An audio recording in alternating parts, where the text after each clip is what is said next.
Christina Duarte, a recent member of the Arizona Diamondbacks front office, has passed away. To join us in a moment of silence and remembrance. You saw it, former Tucson resident, U of A grad, and D-backs intern Christina Duarte was remembered before tonight's Diamondbacks-Rockies game in Phoenix.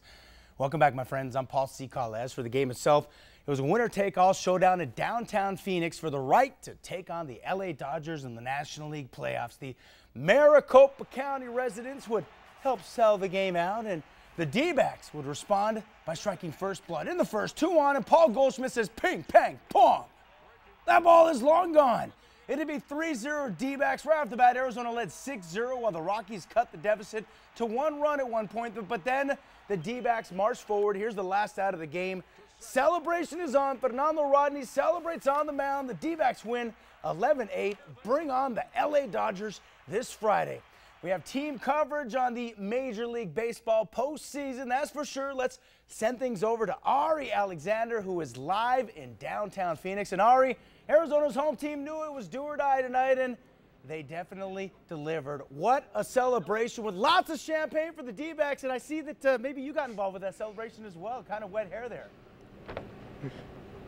Yeah, Paul, here at Chase Field, the celebration after the game was great. It takes a lot, to maintain this flow, but beer and champagne is not something I guess I've used in my hair until tonight. But this is one of the strangest and one of the best games, honestly, I think I've ever seen in Major League Playoff Baseball. You had a relief pitcher hit a triple for the first time in history. That goes back, by the way, to 1903, and even though he gave up a couple of home runs, it was Archie Bradley's triple and the rest of that Diamondbacks offense that really got it going. Big 11-8 win, and now they've got the Dodgers.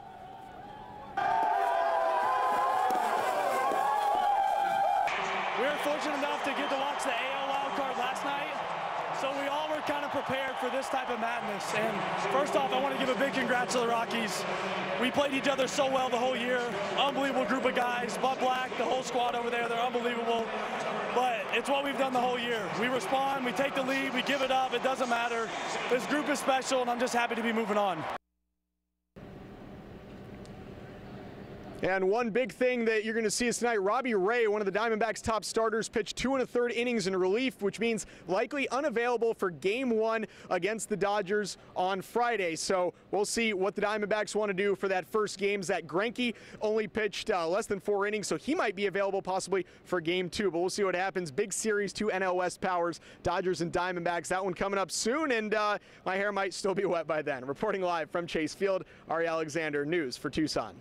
Hey, thanks a lot to you, Ari, and of course KVOA photographer Rick Bork. Have a safe drive back here to Tucson, my friend. All right, in volleyball, Coach Dave Rubio and his Wildcats battle it out with 13th-ranked UCLA tonight. And here's Riley Bushler coming up from UCLA. If the Bushler name sounds familiar, here's why. Former Arizona basketball standout Judd Bushler, who starred for the Cats under Lute Olson, has a daughter for the Bruins. Yep, her name's Riley. She'd have back-to-back service aces while Arizona saw itself going down 2-0. There's one of those service aces.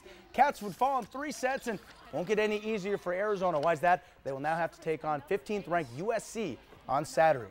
Keeping it on campus, Coach Sean Miller released a statement on Tuesday after a week of silence dealing with the arrest of an assistant basketball coach in the FBI investigation. You can see it on KVOA.com, and now Coach Sean Miller says he will address the media in person for the first time since the arrests. We are learning Alonzo Trier, Parker Jackson Cartwright will also be available as well tomorrow to talk about the upcoming season. We'll keep you updated as the Cats practice continues for the Red-Blue game on the 20th. Moving on, the Visit Tucson Mexican Baseball Fiesta gets underway at Keno Stadium again Thursday night. That's right, scores of former, future, and current members of Major League ball clubs, including many Americans, suit up in the winter leagues for Mexican pro teams every single year. We have a full schedule of the teams suiting up the Keno Sports Complex on KVOA.com. The list includes teams popular among Tucsonans and others in the region, like the Hermosillo Naranjeros versus Obregón Yaquis game on Friday and Saturday night. Mexicali, Los Mochis, and the Cincinnati Reds future stars will also suit up. In addition, Tucson resident and Marlins assistant coach Lorenzo Bundy, seen right here, is spending his winter ball as the manager of the Hermosillo Naranjeros. Lots of local connections here in Tucson. All right, moving on. Preps continue for Coach Rich Rodriguez and the Wildcat football team as Arizona gears up for a trip to Colorado to take on the Buffaloes. We have all you need to know on the Cat series with Colorado on KVOA.com. Meanwhile, check out Khalil Tate hitting former South Point standout Cam Denson for the first touchdown as a wide receiver for Cam. It'll go down as one of Denson's best memories, as now it's expected he has played his last down with the Wildcats. Rich Rodriguez told the media today after practice Denson is expected to medically retire from football. He injured his foot in spring drills and just has not been able to get healthy. This is another memorable moment for Denson, an interception against the Lobos in the New Mexico Bowl.